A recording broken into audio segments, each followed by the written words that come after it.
dia akan hianati nih. Tinggalkan. Dia akan tinggalkan. Dengan pertimbangan hasil survei. Dengan pertimbangan hasil survei. Bahaya Halal Institute ini.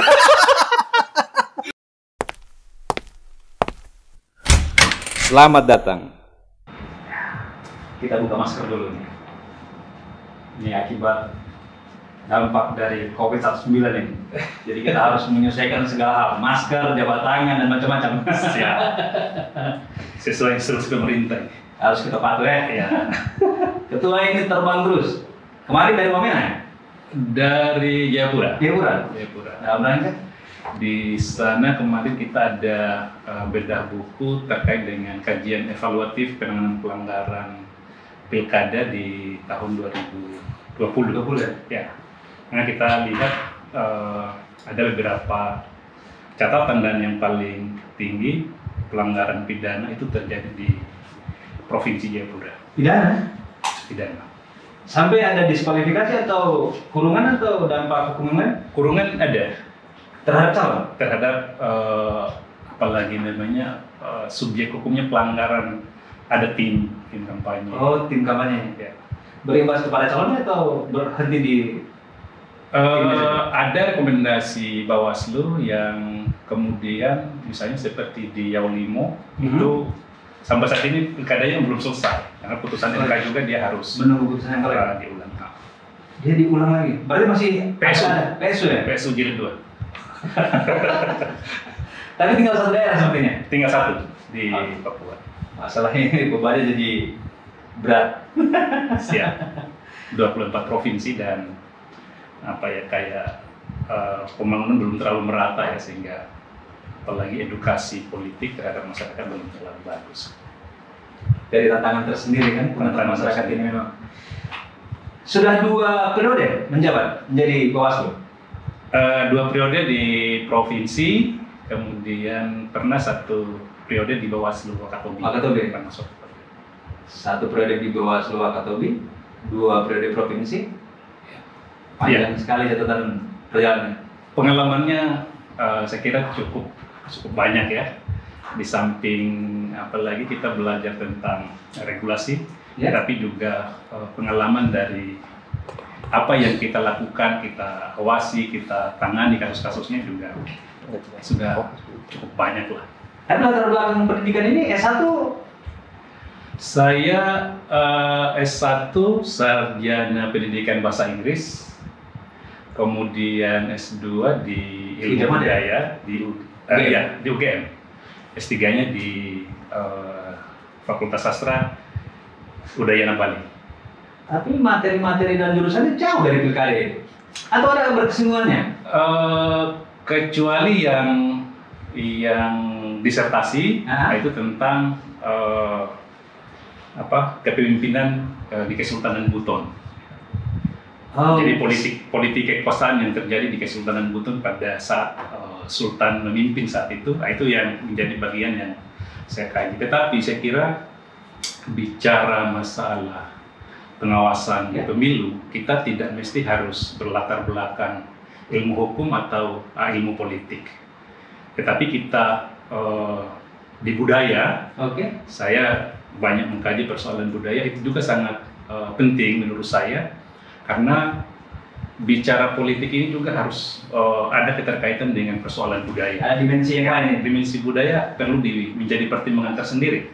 Apalagi kita mau melakukan pencegahan. Pak Ketua, tidak mudah menjadi seorang Ketua Bawaslu. 2 periode ini saya rasa bukan hal yang ringan-ringan ya. Bagaimana dinamika dan ceritanya? Apa tantangan paling besar ketika menjadi seorang Ketua Bawaslu? Pertama tentu di internal, kemudian yang kedua itu di eksternal. Di internal ini harus apalagi kita harus kompak, ya. Kemudian sumber daya manusia di internal juga harus bisa dibangun dengan baik. Kemudian nanti setelah kompak di internal, baru kemudian kita bergerak ke eksternal, keluar. Nah, saya di Bawaslu Provinsi periode pertama waktu itu kawan saya itu selisih umur, yang pertama itu sekitar 13 tahun, yang kedua itu sekitar 9 tahun. Saya yang paling muda dan saya menjadi ketua pada saat itu. Ini ada keengganan lah kira-kira waktu itu untuk memberikan perintah terhadap senior-senior ini, ya. Kemudian mereka juga besar ya. sudah doktor dan lain sebagainya. Sehingga pada saat itu saya berpikir gimana ceritanya supaya ini kepemimpinan bisa jalan, gitu kan? Harmonisasinya baik. Harmonisasi ini jalan. Sehingga waktu itu saya meminta untuk kemudian membuat SOP.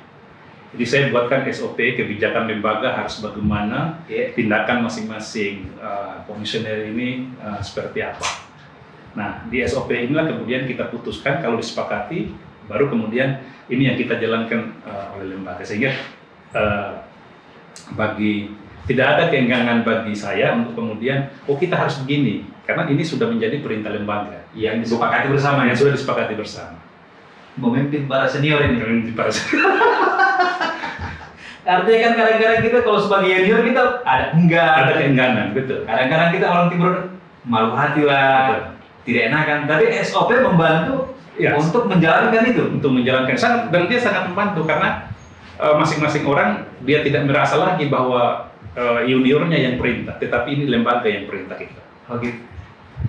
Saya ada satu pertanyaan yang saya sengaja siapkan buat Pak Ketua ini. Selama menjabat menjadi Ketua Bawaslu, ada tidak yang pernah berani nyogok ini? Pada pemilu 2014, ada orang yang pernah mau, tapi setelah dia dengar ceritanya bahwa kita sudah ada, apalagi tidak pernah ada cerita bahwa dia mau disogok, ya. Kemudian kita memberi toleransi terhadap praktik-praktik seperti itu, maka kemudian dia tidak berani. Ya. Dia lihat track record ini, ya, tidak bisa dibayar ini. Betul. Kita tabrak tembok itu tidak bayar. Ya. Tapi tetap ada upaya untuk, namanya kan ini Bawaslu kan ini, kalau dibilang jenderalnya pemilihan ini, tidak bisa, dilarang, boleh.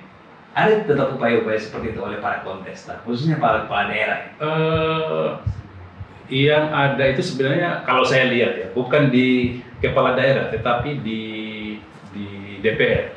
DPR itu ada selalu yang ingin mencoba seperti itu, tetapi setelah melihat lebih dekat kita, itu ternyata memang dia tidak bisa masuk. Karena saya di Bawaslu, di bagian depan itu ada beberapa lapis yang harus memastikan bahwa tujuan orang ini datang ke kantor untuk apa, itu ada, sehingga informasinya itu masuk, sehingga mereka juga yang mengkanter dari awal bahwa ini bisa kok masuk, ini tidak bisa kok masuk. Ini sudah ada filternya, itu mau ketemu buat apa ini? Iya. Tidak ada agenda. Mau ketemu buat apa ini? Betul. Kalau sudah tidak jelas agendanya, tetap tunggu atau mereka disuruh pulang. Ya, kalau misalnya hal yang tidak melanggar regulasi itu disuruh pulang. Gitu. Ya. Luar biasa. Artinya kan itu butuh keberanian. Harus dibuat sistemnya, harus begitu dia. Harus kita main di dalam sistem itu. Kita balik ke Pilkada 2020 ini. Netralitas ASN. Menurut berita yang kami dapatkan, Sultero tertinggi ya? Kita masuk dalam 10 besar, bukan tertinggi tapi begitu 10. Ya? 10 berarti ini kan kita dapat berita dari apa sumber beritanya ini? Dari kota Kendari, ikutin dari JPN.com. Ya. Mungkin salah berita ini. Mungkin belum di akhir kali. Oh, belum di akhir. Nah, mungkin di pertengahan itu ya. Oh, jadi ada kompilasi akhirnya nih. Iya. Kita masuk peringkat keberapa? Netralitas ASN. Kalau bukan ke-7, ke-8 kayaknya. Itu yang tertinggi masih Sulawesi Selatan. Sulawesi Selatan. Sulawesi. Ini cuma 8 juta sekian tapi paling tertinggi di sini. Iya. Sebenarnya ini kan kalau kita ngobrol tentang aparatur sipil negara ini, mereka kan tetap bisa memilih, tetap bisa punya pilihan ini. Betul. Tapi ada ruang-ruang yang bagi aparatur sipil negara ini tidak boleh dilanggar. Karena ada gium seperti ini, Pak Ketua.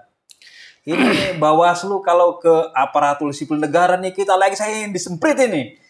Wah kalau yang lain tidak ini. Sebenarnya bagaimana di aparatur sipil negara ini? Iya, yang pertama kita lihat bahwa pada seorang aparatur sipil negara ini kan dia fungsi pelayanan sebenarnya kepada masyarakat ya. Kemudian pada mereka juga ini ada apalagi uang APBD, program-program pemerintah yang mereka kelola. Nah, kalau kemudian ini diarahkan untuk paslon tertentu, maka ini akan menimbulkan ketidakadilan bagi paslon yang lain. Sehingga terutama para incumbent. Kebanyakan kepada para incumbent. Tetapi perlu juga dilihat teman-teman ASN ini itu yang ke para incumbent kan biasanya kepala dinasnya ya, eselon 2 lah kira-kira mau begitu. Aman ceritanya. Mau Jangan aman, sampai supaya tergeser kalau kalah ini kan. Betul. Tetapi bagi orang yang memiliki golongan, misalnya sudah golongan 4, layak untuk menjadi kepala dinas atau kepala bidang, mereka juga ini apalagi namanya? Punya afiliasi dengan dengan calon tertentu, dengan calon yang lain. Bisa jadi dia dengan calon yang lain ya. Kebanyakan begitu dengan calon yang lain. Pada beberapa pilkada kami melihat bahwa teman-teman ASN ini juga memantau hasil survei. Betul. Jadi dia lihat hasil survei mana yang tinggi, maka mereka coba masuk ke situ. Ya. Tapi kebanyakan juga saya lihat untuk level eselon 2 itu main 2 kaki. Jadi tidak hanya kepada incumbent, tapi tidak hanya kepada incumbent, tetapi juga kepada calon lain yang dia anggap punya potensi untuk menang. Nah ini mungkin yang memicu mereka atau memang seperti apa? Maksudnya begini, dalam konteks kepemimpinan kita kan sekarang dulu ada penjenjangan karir. Betul. Artinya orang tetap akan lihat track record seperti apa. Ini prestasinya apa? Dia spesifikasinya apa? Dulu, kalau sekarang kan lebih kita siapa yang dekat dengan api, dialah yang rasakan panasnya. Artinya kalau dia tidak terlibat di pilkada, wah dia tidak dapat bagian Pak kalau sudah menang orangnya. Iya. Apakah ini yang membuat mereka terdesak untuk like, komen, subscribe atau sejenisnya di media sosial ini? Kita lihatnya sepertinya itu yang menjadi pemicu, menjadi motivasi pertama ya, menjadi motivasi pertama itu ingin supaya dia diperhatikan karirnya. Sementara kalau kita lihat dari aspek yang lain, semestinya para bupati ya atau kepala daerah yang sementara menjabat ini terhadap anak buahnya atau teman-teman eselon 2 ini yang sudah mulai berpikir kepada persoalan-persoalan politik, ini ketika mereka ditempatkan untuk tetap menjadi eselon 2, maka tinggal tunggu waktunya kapan dia akan dikhianati. Benar. Kapan dia akan dikhianati? Begitu. Ya, misalnya, satu contoh misalnya, hasil survei, ini si A yang kuat. Lebih tinggi. Ya? Lebih tinggi. Padahal ada si B ini yang incumbent. Dia akan hianati nih. Tinggalkan. Dia akan tinggalkan. Dengan pertimbangan hasil survei. Dengan pertimbangan hasil survei. Bahaya Halul Institute ini. jadi memang itu salah satu kita lihat ya. Tidak bisa juga kita salahkan teman-teman yang melakukan survei. Karena memang ini kan bagian dari pendidikan politik. Supaya ada kritik juga terhadap pola kampanye yang dilakukan oleh masing-masing ini kan. Tapi memang di situ. Hanya yang kenapa Bawaslu misalnya ini harus memastikan ASN ini netral karena pada posisi itu tadi ada memungkinkan dia untuk memanfaatkan jabatannya, memungkinkan dia untuk memanfaatkan aset-aset daerah, aset negara untuk kemudian mengambil tindakan keputusan yang menguntungkan paslon tertentu. Di 7 pilkada kemarin, mana kabupaten yang paling tinggi pelanggaran ASN-nya? Paling tinggi pelanggaran ASN itu ada di Muna, kemudian Wakatobi. Wakatobi ya siapa yang lebih tinggi? Kabupaten mana? Yang lebih tinggi pelanggaran? Lebih banyak? Banyak. Dua tempat ini? Muna yang paling tinggi, nomor 1. Atau karena mereka tahu pahami dari kepulauan, jadi mereka paling banyak melanggar ini? Jadi itu memang juga ada argumentasi yang dibangun oleh teman-teman ASN bahwa kami tidak tahu regulasinya. Ya, saya bilang teman-teman Bawaslu menyampaikan bahwa ada sebuah prinsip hukum ketika sebuah aturan ini sudah disahkan, Tetapkan. maka semua warga negara dianggap tahu terhadap persoalan itu kan. Tapi mungkin juga ada yang berpikiran bahwa sanksinya itu yang lemah. Di samping saya pernah mengundang semua kepala-kepala kesbang se-Sultra Oke. ya untuk bicara tentang netralitas ASN. Waktu itu juga kita undang dengan Sekda. Teman-teman ASN ini menyampaikan ke kami bahwa kami ini si malakama. Ya. Kalau kami tidak berpihak kepada Salah satu pasangan calon, maka karir kami itu tidak akan diperhatikan. Selesai. Ini sama dengan kita main tapi kalah, Ya. ya, sama dengan kita tidak main sama sekali. Kita tidak berpihak. Artinya lebih buruk tidak berpihak. Lebih baik berpihak dan kemudian kalah dibanding sama sekali tidak berpihak. Posisinya sama. Posisinya sama. Artinya sama-sama tidak diperhatikan jadinya kan. Nah, Jadi, ini juga yang netral bagi ASN ini pilihan paling pahit. nah itu yang apalagi yang harus disadari kemudian ke depan oleh apalagi oleh kepala daerah ya, oleh kepala daerah terpilih karena pada akhirnya ketika mereka duduk Ya.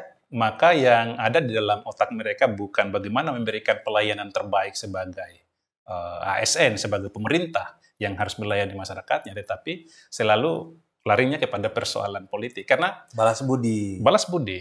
Karena itu juga kita lihat bahwa kalau seseorang ini kemudian hanya karena dia mendukung salah satu calon yang menang dan dia dilantik menjadi kepala dinas misalnya, maka dia tidak akan mungkin bisa mengalahkan orang yang memang profesional, yang semestinya dia jabatan itu dia yang duduki kira-kira begitu. Artinya dalam konteks kompetensi Seharusnya bukan dia, misalnya, ya kan? Tapi karena balas budi, Dia yang duduk, maka pada akhirnya kinerjanya, prestasinya tidak akan mungkin sama dengan orang yang profesional dong. tapi Pak Ketua memang jadinya si malakama juga bagi yang terpilih. Misalnya saya nih, terpilih nih. Ya. Yang bantu ini Pak Hami nih, sebagai salah satu aparatur sipil negara. Terus saya angkat orang lain. Nanti saya dengan Pak Hami bagaimana itu? Kita lihat misalnya satu contoh kasus ya, misalnya di provinsi Gorontalo lah. Ya. Saya pernah dengar dulu cerita Pak Fadel misalnya. Ya, oke. Nah, pada saat itu kan juga saya di suatu forum saya pernah tanya sama beliau, Pak Gubernur, apa tantangan paling besar Anda ketika terpilih menjadi seorang gubernur? Tim sukses. Jadi tantangan pertama dia adalah tim sukses. Bukan masalah daerah ya? Bukan. Masing-masing tim sukses ini memasukkan orangnya. Berlomba memasukkan orangnya. Sehingga saya bilang, apa yang Pak Gub lakukan sehingga kemudian di periode kedua bisa naik sampai 82% perolehan suaranya. Jadi setelah dia lihat masing-masing tim memasukkan orang untuk kemudian menduduki eselon 2, dia kumpul kembali timnya. Dia sampaikan bahwa ini kita sudah menang. Terima kasih kepada kawan-kawan semua, para pendukung ini. ya, para pendukung yang sudah berjuang keras sehingga kita menang hari ini. Tapi saya mau tanya, apakah kita ini masih seperti niat awal kita mau membangun daerah? Jadi dia tanya di awal ini. Iya. Apakah masih seperti niat awal kita untuk membangun daerah? Iya, masih. Oke, kalau begitu, saya mengingatkan tentang satu hadis. Bahwa sebuah jabatan yang diberikan kepada bukan ahlinya, tunggu kehancurannya. Sehingga pada saat itu, dengan hadis itu kemudian dia minta, silakan teman-teman semua yang memenuhi syarat untuk menduduki eselon 2, ya, silakan masukkan Namanya. visi-visi dan namanya dan visi misinya. Oh, jadi ada kriteria yang Ada kriteria. Kemudian dia mengundang dari profesor dari Unhas, dari IPB, dari UI, ya, kemudian dari ITB, melakukan fit and proper test. Orang yang tidak lulus, kita akan kasih sekolah mereka S2, S3 untuk dengan anggaran dari daerah. Kalau dia sudah selesai S3-nya, kompetensinya sudah bagus, jangan potong tangan saya sampai di sini, potong tangan saya sampai di sini. Itu ketua. Kalau saya tidak kasih duduk dia menjadi eselon 2. Maka pada akhirnya setelah dilakukan fit and proper test, itu hanya sekitar 30% yang lolos. Itulah yang kemudian dijadikan sebagai kepala dinas. Selebihnya diambilkan dari kampus. Orang yang memiliki kompetensi. Nah, kemudian jalan-jalan, pada akhirnya kan pembangunan Gorontalo di periode pertama itu sangat pesat ya, dibanding dengan provinsi-provinsi yang lain.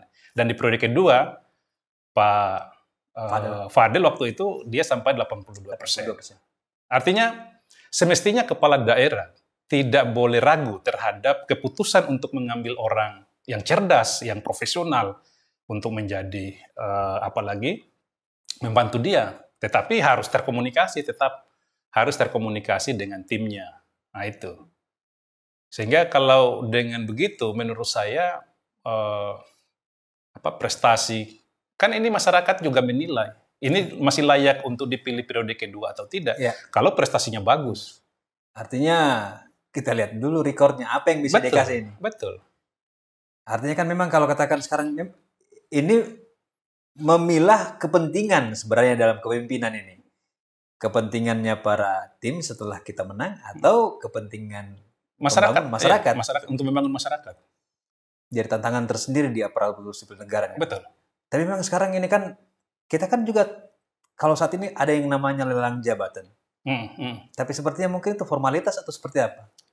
Ya kita berharapnya bahwa itu dilakukan secara profesional ya. Kalau dilakukan secara profesional juga, maka para tim ini saya kira juga tidak akan terlalu kecewa ya, asal bupati terpilih misalnya mengkomunikasikan bahwa ini kepentingan kita adalah kepentingan untuk membangun daerah, dan orang-orang yang teman-teman sudah usulkan ini juga kita sudah beri ruang untuk mengikuti proses lelang itu.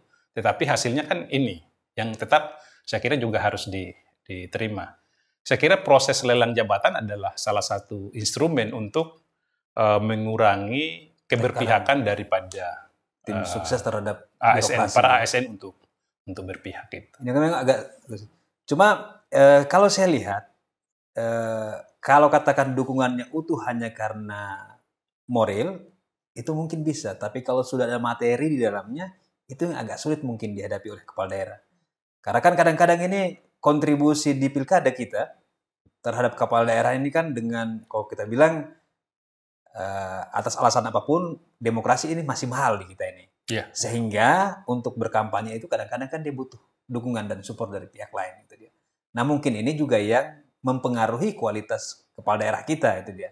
Dalam konteks netralitas ASN itu dia. Sehingga kadang-kadang kepala daerah bingung menentukan. Dia mau tegakkan aturan, dia sudah lebih dulu terjebak dengan tolong-menolong, bantu-membantu. Yang pada ujungnya kan ini membantu merebaknya selain masalah pelanggaran aparatur sipil negara dalam bentuk netralitas, ini kan money politik juga berkembang dengan pesat. Kalau kita bilang ini Pak Ketua, money politik ini adalah wabah yang tidak tersentuh.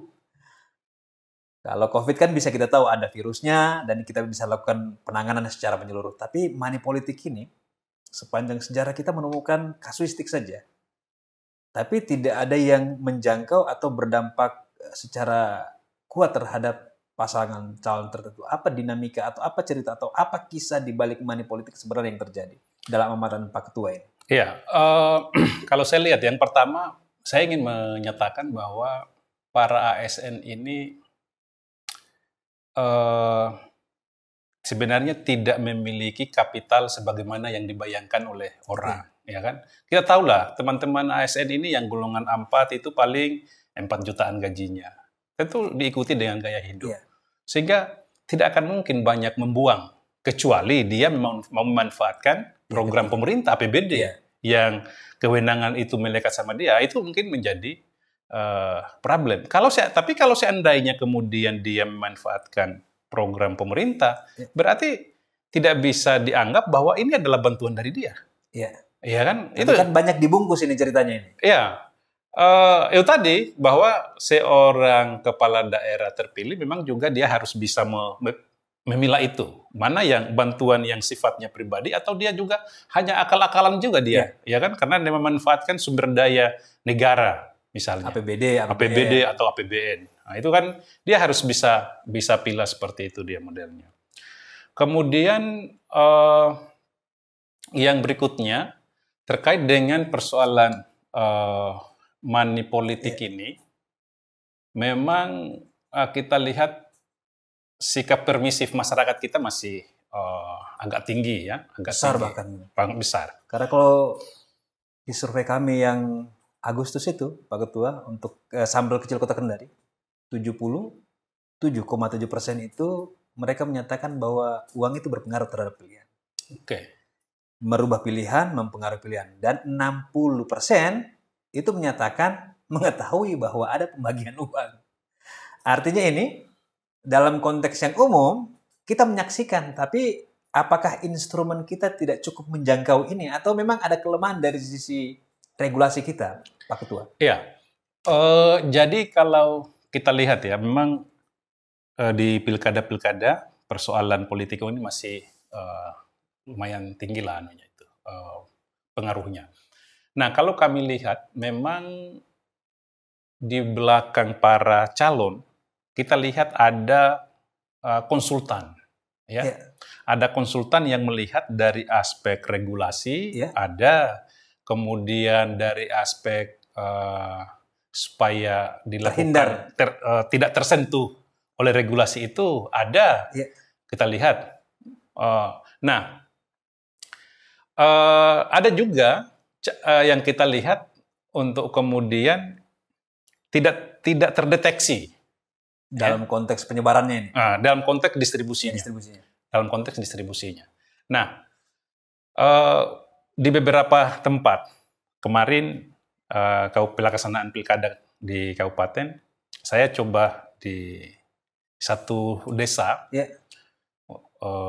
saya menyampaikan, coba teman-teman PL yang ada di sini. PL ini pengawas lapangan? Pengawas lapangan. Instrumen Bawaslu di tingkat kabupaten? Betul, di tingkat desa. Di tingkat desa? Di tingkat desa kelurahan. Coba cek, di setiap 200 meter teman-teman pasang informan. Kemudian, jadi sampai keliling itu tugasmu adalah setiap sore atau setiap pagi cek informan ini, mengetahui tidak ada peredaran uang, atau ada orang yang mendistribusi uang. Nah, kemudian informasi terakhir bahwa karena mereka juga ternyata tahu bahwa ada mekanisme itu yang kita buat, pada akhirnya proses distribusinya itu kalau yang masyarakat petanian, yang petani, itu ketemu di kebun. Iya kan? Ketemu di kebun. Kalau masyarakat nelayan, ketemunya di tengah laut. Kasih uangnya itu. Susah PL kalau begitu. Ya, jadi inilah yang sehingga kemudian saya melihat bahwa ini yang perlu didorong itu adalah bagaimana menyadarkan mereka sehingga mereka tahu bahwa pilkada yang dimenangkan dengan kecurangan ini pada akhirnya dia akan berdampak kepada masyarakat sendiri. Nah, ini yang harus didorong. Kami melakukan serangkaian dari pelaksanaan sekolah kader pengawas partisipatif itu mendorong itu. Sekolah kader? Pengawas partisipatif. Pengawas partisipatif. Ini personilnya dari mana ini? Dipilih dari masyarakat? Dari masyarakat. Mendaftarkan diri atau? Masyarakat kemudian dia mendaftarkan diri ke Bawaslu. Bawaslu. Ya. Pada masa pandemi COVID dia masih level tinggi kemarin. Itu kita lakukan secara online. Kemudian setelah mereda, kemudian kita lakukan juga secara luring ya, tatap muka. Nah itu kemudian pada level menengah kemarin kita di provinsi, kita sudah mengajari mereka untuk membuat pemetaan, membuat pemetaan masalahnya, sampai kemudian mengetahui akar masalah dari terpilihnya seorang pemimpin di proses yang tidak demokratis ini dan cara mengantisipasinya adalah ini. Dampaknya juga kita sampaikan bahwa kalau sebenarnya prosesnya seperti ini, maka kemudian dampak akan seperti ini. Misalnya kita ambil satu contoh kasus adanya kepala daerah yang ditangkap tangan misalnya. Itu tidak bisa, apalagi kita pungkiri kemungkinan besar dia adalah ingin mengembalikan kos politik sehingga melakukan hal-hal. Pada akhirnya kan kita sendiri masyarakat yang rugi. Kita sudah pilih dia, pada akhirnya harus diganti oleh orang lain karena proses yang tidak benar. Artinya ada dampak juga yang ditimbulkan. Artinya sekarang masyarakat juga harus, artinya kita semua mesti hati-hati untuk memilih siapa calon kepala daerahnya. Betul. Karena jangan sampai nanti di belakangnya ada praktek balas budi yang memaksa kepala daerah ini melakukan hal-hal yang bertentangan dengan hukum. Gitu. Nah, itu yang kita lihat. Dan para calon kepala daerah ini kan juga berpotensi untuk apalagi berkomunikasi dengan para pengusaha. Ya, kalau misalnya di Sultra ini kan banyak tambang ini. Bisa jadi dia ada komunikasi dengan mereka. Sehingga oligarki politik akan ketemu dengan oligarki ekonomi, maka pada akhirnya masyarakatlah yang menjadi korban. Nah, ini yang saya kira Bawaslu dengan fungsinya untuk melakukan pengawasan dan penindakan ini harus kerja lebih maksimal lagi.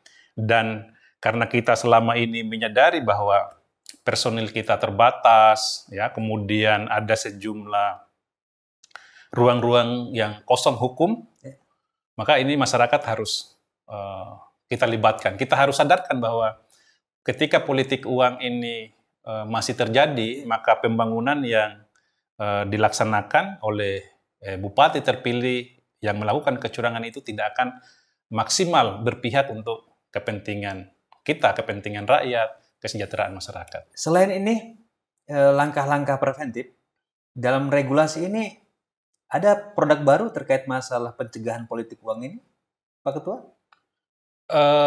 Kita di dalam regulasi kita kan hanya menyampaikan bahwa Bawaslu melakukan pencegahan terhadap terjadinya politik uang. Nah, itu maka kemudian langkah yang dilakukan oleh Bawaslu kan melakukan pemetaan potensi rawan dari kecurangan pilkada ini seperti apa. Salah satunya misalnya masalah politik uang. Nah, memang di regulasi kita kalau di Undang-Undang 7 2017 di pemilu nanti juga kita akan masih akan berlaku ya undang-undang itu karena tidak ada perubahan. Itu di pasal 523 itu kan juga dia membatasi bahwa yang subjek hukum yang bisa ditangkap di proses ini adalah hanya peserta, tim kampanye, ya, dan tim sukses. Tim sukses siapa? Ini yang terdaftar di KPU. Nah, kalau seandainya orang-orang masyarakat yang kemudian mendistribusi uang yang tidak terdaftar di KPU, susah kan itu kita itu pangkal masalahnya. Kita bisa deteksi. Iya. Artinya yang terjangkau oleh regulasi kita ini adalah peserta, tim kampanye yang terdaftar di KPU. Yang terdaftar di KPU. Kemudian ada partai politik. Partai politik. 3 saja. Ya. Masyarakat itu di masa kampanye itu. Di masa kampanye. Kan memang berlakunya politik uang ini biasanya kan menjelang pemilihan. Iya, betul. Lah kalau masyarakat biasa yang mendistribusikan ini tidak kena dia. Tidak kena. Pantas mereka jadi siluman ternyata. Nah, di situ. Jadi ketika misalnya tidak ada langkah pencegahan menyadarkan masyarakat ini untuk jangan menggadaikan suaranya, jangan menjual suaranya, maka ini tetap akan rumit. Ya, akan rumit. Apa ini tidak menjadi rekomendasi ke misalnya Komisi 2 untuk menambah satu instrumen baru menjelang itu dia? Kan kalau katakan sekarang masyarakat pelaku distribusi ini kan tetap akan dimanfaatkan oleh ketiga ini, pesertanya, tim kampanye yang terdaftar di KPU maupun partai politik. 3 ini ya kita jangan bagi-bagi lah, yang bagi-bagi itu masyarakat saja. Ya. Kan pada akhirnya mereka tidak tertangkap atau tidak bisa dikena dengan regulasi yang ada. Ya, ini yang kemarin sebenarnya kan kita sudah pernah sampaikan itu ya, sampaikan terkait dengan adanya ruang subjek hukum yang tidak bisa dijerat dengan pasal yang ada ini. Tapi kan ternyata ada pertimbangan lain yang apalagi namanya mungkin yang lebih penting sehingga dalam analisis pemerintah ini berpotensi untuk menjadi ada masalah baru ya ketika misalnya disetujui ada revisi Undang-Undang 7 ya untuk mengakomodir pasal itu. Itu sudah pernah kita sampaikan. Nah, ini ke depan saya lihat menjadi suatu hal yang menjadi sebuah keniscayaan kalau kemudian penyelenggara pemilu mesti harus memanfaatkan IT. IT menjadi penting supaya bisa kita lihat misalnya dari sistem satelit dia bisa melihat pergerakan itu.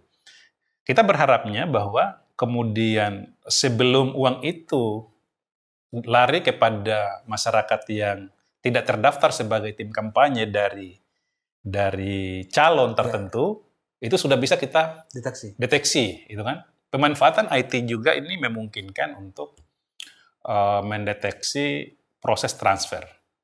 Ya. Oh, antar bank. Proses transfer antar bank. Kemudian juga ada proses transfer dari orang tertentu, misalnya tim kampanye atau tim sukses kepada masyarakat. Yeah. Karena kita punya pengalaman ketika pengawas pemilu ini ketat melakukan pengawasan, maka ternyata juga distribusi uang ini itu melalui transfer melalui handphone. Ya kan tidak mesti kita harus ke ATM kan? Sekarang 100, 200, mereka tinggal minta saja nomor rekeningmu. Dan sekarang saat ini kan tidak susah untuk mendapatkan nomor rekening masyarakat dengan adanya program bantuan BLT, kemudian bantuan program keluarga harapan, PKH. Itu kan masyarakat diminta untuk menyetor nomor rekening. Nah, kalau ada calon tertentu yang bisa mengakses nomor rekening ini, selesai kan? Sekali siram. Hanya memang kalau kita kemudian bisa memanfaatkan sistem IT ini, maka juga bisa dengan cepat kita bisa mengetahui sumber uang itu dari mana. Karena jejak digital itu tidak bisa dihapus. Benar. Tidak bisa dihapus jejak digital. Artinya ke depan memang penting untuk memasukkan sisi IT di dalam regulasi kita untuk mendeteksi. Betul. Artinya kan yang namanya kontestan, ya tentulah pasti akan memanfaatkan semua cara untuk memuluskan langkah dan upayanya. Gitu yang menjadi titik itu, fokus gitu Pak. Ini ada beberapa pernyataan yang kami kumpulkan. Sebuah penilaian terhadap Bawaslu. Di Pentas 2020 ini mereka bilang kayak begini. Bawaslu tidak ada gunanya. Masyarakat membludak, COVID di mana-mana. Kampanye paslon panjang seperti ular ini. Kemana Bawaslu ini? Apa yang terjadi sebenarnya ketika Pilkada 2020 ini? Beberapa tempat itu kan sampai membludak, Pak Ketua. Betul. Iya, kami memang di awal yang membludak itu pada saat sosialisasi paslon, penjemputan pasangan calon yang membawa rekomendasi dari partai. Kemudian pada saat deklarasi pasangan calon. Kita juga memiliki catatan itu, ya, dan Bawaslu juga mengeluarkan sejumlah rekomendasi ya untuk terhadap pelaksanaan kerumunan yang dilakukan oleh pasangan calon. Rekomendasinya kan dibubarkan ketika kita sudah ingatkan mereka tidak bubar, maka Bawaslu berkomunikasi dengan aparat yang ada di situ untuk kemudian membubarkan. Ya, memang ada beberapa yang dibubarkan. Tapi memang ada juga yang secara nasional kemudian kita lihat bahwa proses penjemputan, deklarasi, sosialisasi itu banyak sekali. Memang kemarin kita lihat di persoalan pertama itu adalah di persoalan regulasi kita, itu ya. Di persoalan regulasi kita bahwa sesuai dengan peraturan KPU memaknai bahwa yang dilarang untuk berkerumun itu adalah hanya di ruang tertentu, misalnya pelaksanaan kampanye. Nah, pelaksanaan kampanye kan dia hanya di di lokalistik kecil. Kemudian termasuk dia dianggapnya bahwa ini adalah gawaian dari Satgas. Gawaian dari Satgas. Jadi dibagi kewenangan yang lokasi kampanye itu milik Bawaslu, Yang kerumunan di luar itu adalah Satgas. Satgas yang harus menentukan. Yang harus menentukan. Oh, jadi jangan tembak Bawaslu saya terus kan? Kemarin walaupun demikian, kemudian Bawaslu itu sudah menyurati juga Pemda, kemudian Satgas, kepolisian, termasuk panitia yang apalagi panitia kampanye atau tim sukses itu tim sukses paslon tertentu. Itu kita surati bahwa ini kita tolong untuk kita jaga bersama supaya prokes tetap bisa kita diterapkan, kita bisa tegakkan secara bersama-sama. Tapi karena ada perbedaan pemahaman bahwa ini wilayah ini, sehingga mereka hanya jaga di lokasi yang dilokalisir sebagai wilayah kewenangan itu. Atau misalnya pada saat proses pencalonan, itu yang dipahami bahwa itu hanya di lokasi tempat pelaksanaan kampanye. Pencalonan di KPU. Kan di KPU ada ruangan tertentu, ada juga yang membuat tenda itu kan. Nah, itu yang dipahami hanya di situ. Yang menjadi problem kita kemarin pada saat regulasi itu dibuat ya. Apalagi pelaksanaan pengawasan kampanye. Tetapi kemudian kita setelah melihat fenomena pemahaman kawan-kawan di tingkat kabupaten ini, kemudian kita panggil. Ya, kita panggil ke provinsi untuk kemudian kita satukan pemahamannya bahwa ini harus clear, walaupun memang kadang-kadang ada kawan kita juga yang disemprot oleh teman-teman tim paslon bahwa ini bukan lagi kewenanganmu loh, kami ini di jalan ini mau pulang. Iya, sampai misalnya kasus di Raha misalnya di Muna, ya kan? Panjang itu kan panjang. Tetapi Bawaslu kemudian disampaikan, kamu bukan kewenangan di sini. Kami ini mau pulang ke rumah. Nah itu pulangnya tapi panjang. Dan mereka juga masih bawa bendera itu kan. Nah disitulah yang ini yang saya kira memang ke depan ya, karena pemilu dan pilkada 2024 tidak ada yang bisa memastikan bahwa pandemi COVID sudah selesai, sudah ya. Sehingga ini yang harus disamakan dulu, pemahaman antara perspektif kerumunan ini yang mana? Ya, perspektif ini teman-teman Bawaslu, KPU memberi definisi sampai di mana, kemudian harus connect dengan pemahaman yang dipahami oleh Satgas COVID, sehingga mudah-mudahan perpaduan dari lembaga-lembaga ini, pihak-pihak ini yang kemudian bisa memastikan bahwa COVID harus kita apalagi cegah jangan sampai menambah masalah, itu kemudian bisa kita. Tapi pada akhirnya kan kita menjadi apalagi ya, dengan upaya yang maksimal kita mengundang teman-teman kabupaten untuk menyamakan pemahaman itu. Kita di Sultra juga termasuk daerah yang tidak ada klaster pilkada ya COVID untuk pilkada itu. Memang di awal betul kami juga melihat itu karena ada perbedaan pemahaman tadi. Banyak protes ini. Wah ini Bawaslu kemana nih? Ya. Ini ularnya panjang ini, saya nggak habis ini. Ya.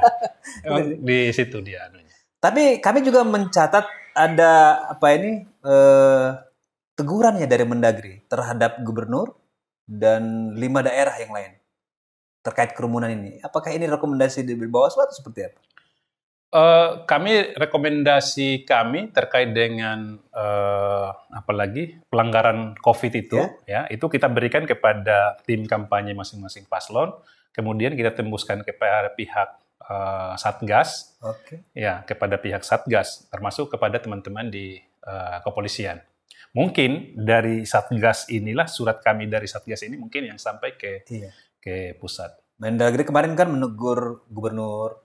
Kemudian 5 dari 7 daerah kemarin yang berpilkada. Yang tidak dapat surat teguran itu Kolaka Timur dan Konawe Kepulauan. Yang lain itu kena teguran semua kepada daerahnya. Bahwa melanggar prokes gitu dia. Kalau dalam catatan kami Konawe Kepulauan juga dapat ya? Ada semua ternyata ini. Maksudnya ada pelanggaran COVID yang diproses oleh teman-teman pengawas pemilu itu kan. Walaupun ketika mereka sudah diingatkan bahwa jangan membuat kerumunan dalam batas tertentu saja, maka mereka juga menghindarkan itu kan. Dalam pandangan ketua, tantangan kita di 2024 ini kan bersamaan ini, walaupun beda waktu ini. Betul. Otomatis kan akan banyak masalah ini. Kita 17 kabupaten kota, mana pileg, Belum masyarakat terpecah di Pilpres pula akibat perbedaan pilihan. Kalau kita lihat yang 2019 kan seperti itu dia. Bagaimana ini? Langkah-langkah Bawaslu ke depan. Iya, kita saat ini Bawaslu sudah memetakan ya, apalagi sejumlah persoalan yang sejumlah pasal dari aspek regulasinya, kita sudah petakan sejumlah pasal yang berpotensi ini akan menjadi masalah ya. Artinya misalnya tadi persoalan politik uang, belum lagi persoalan terkait dengan netralitas plus negara, ASN ya, dan politik uang itu. Itu kita sudah petakan sehingga kemudian langkah yang harus kita ambil juga kita sudah, oh ini loh yang nanti kita ambil misalnya itu ya. Sebagai langkah antisipasi. Sebagai langkah antisipasi. Karena dengan tidak berubahnya regulasi ini kan berarti langkah pencegahan yang harus kita lebih kedepankan. Nah. Kemudian yang kedua terkait dengan politik uang, ya terkait politik uang kita juga sudah buat pemetaannya, makanya kita jauh sebelumnya itu kita di awal di Pilkada 2020 kemarin kita sudah lakukan kita sudah membentuk sekolah pengawas partisipatif itu kan. Kemudian di 2021 ini menghadapi pemilu 2022 kita bentuk 3 gelombang di tingkat kabupaten, kemudian 1 gelombang di tingkat provinsi untuk kemudian bagaimana menciptakan adanya aktor-aktor lokal yang ingin bersuara bersama untuk mendorong pemilu yang demokratis dan memberikan kesadaran kepada publik terkait dengan dampak dari politik uang terhadap pelaksanaan pembangunan ketika sebuah daerah misalnya terpilih pimpinnya atau wakil-wakil rakyat. Kemudian yang berikutnya ini kan ada juga perbedaan khusus dari aspek penanganan pelanggaran, ada perbedaan waktu antara Undang-Undang 7 2017 dengan Undang-Undang 10 2016. Kalau di Undang-Undang 7 itu 7 plus 7 jadi 14 hari, kalau di Undang-Undang Pilkada kan dia hanya 5 hari. Hanya 5 hari. Nah ini juga harus tersosialisasi karena potensinya masyarakat yang belum melek terhadap regulasi ini, dia bisa apalagi memberi ketidakpercayaan kepada Bawaslu. Kenapa yang sana dia bisa tangani misalnya sampai 14 hari, ini kok hanya 5 hari, itu kan? Nah, ini juga harus disampaikan kepada publik. Media sosialisasinya harus tersampaikan. Nah, saya kira ruang untuk sosialisasi ini, saat ini yang cukup efektif dengan memanfaatkan media atau podcast, ya, nanti kita teknologi informasi, ya, sehingga karena masyarakat kita di Sultra ini kan kita yakin sampai sekitar 70% itu sudah menggunakan smartphone yang bisa mengakses berbagai berita, termasuk pemberitaan-pemberitaan yang sudah kalah sekarang televisi. Ya, pemanfaatan teknologi harus menjadi salah satu solusi kita. Di samping memang pendekatan kultural di masing-masing daerah juga harus ada, ya, harus bisa kita bagi. Kemarin kita lihat misalnya kalau masyarakat yang religius, tentu pendekatan melibatkan tokoh-tokoh agama, para ulama kontribusi untuk ini kan memberikan pemahaman, kemudian termasuk memberikan bahwa politik uang ini haram misalnya hukumnya, itu bisa menjadi efektif ya pada tokoh-tokoh, pada masyarakat yang mungkin tidak religius, mungkin lain lagi pendekatannya. Ini dilakukan secara bersama-sama. Harus dilakukan secara bersama-sama. Nah, ini di 2024 tantangan yang besar ini, saya kira tidak hanya harus dipikul oleh penyelenggara pemilu. Karena itu penyelenggara pemilu saya kira juga harus membangun koordinasi dengan para pihak. misalnya pemerintah daerah, ya kan, teman-teman media, teman-teman perguruan tinggi, teman-teman ormas, kemudian tokoh-tokoh masyarakat. Ini harus kolaboratif semua. Harus bersama-sama. Harus kita lihat bahwa pemilu 2024 dan pemilihan 2024 ini adalah untuk kepentingan kita bersama, mewujudkan negara yang maju. Yang Artinya itu tidak dibebankan kepada penyelenggara pemilu, karena kan kalau kita ingin kualitasnya bagus, semua orang harus memberikan kontribusi. Harus memberikan kontribusi, dan pengawas pemilu tidak boleh jalan sendiri. Dia harus yang berinisiatif untuk mengajak para pihak ini ikut bergabung. Pak Ketua, sebelum kita di ujung sesi, sudah 2 periode kan ini? Tidak dimungkinkan 3 periode. Regulasinya begitu sekarang. Kemana Pak Ketua? Ya. Apa rencananya ini? Ke pusat? Kita cobalah. Kita mohon doa semua. Tantangannya berat kalau di pusat. Hah? Besar ya? Atau ada peluang kita ke sana? Ya, saya percaya bahwa rezeki kita ini sudah diatur sama Tuhan, ya. Jadi kita ikhtiar maksimal, selanjutnya kita serahkan pada Tuhan yang menentukan. Supaya tidak stres. Dibanding berpikir terus kemana arahnya. Betul. Kita ikuti prosesnya, ya. Kita ikuti prosesnya. Kita maksimal, selanjutnya kita serahkan sama Tuhan. Tidak ada atensi ke arah partai politik atau menjadi caleg gitu? Saya dosen. Jadi kalaupun misalnya sudah selesai di Bawaslu, saya pasti kembali ke kampus. Konsennya ke pendidikan. Siap. Terima kasih banyak waktunya, Pak Ketua. Siap. Ini penghargaan bagi kami. Nanti kita akan coba bersinergi, mudah-mudahan ada yang bisa kita pertukarkan. Betul. Artinya nanti dalam konteks sosialisasi di Bawaslu yang perlu kita sebarkan ke masyarakat, nanti kita obrolkan di The Halo Legislative Room. Boleh. Saya kira ini menjadi momen yang baik, ya. Kan tidak mesti juga harus Bawaslu provinsi, ya kan, teman-teman Bawaslu kabupaten kita undang. Bisa hadir, sehingga mungkin pengalaman di tingkat bawah mungkin mereka lebih detail lagi secara teknis, ya, melihat proses yang di tingkat bawah. Ya jelas, terima kasih. Kita tos dulu. Siap. Terima kasih banyak.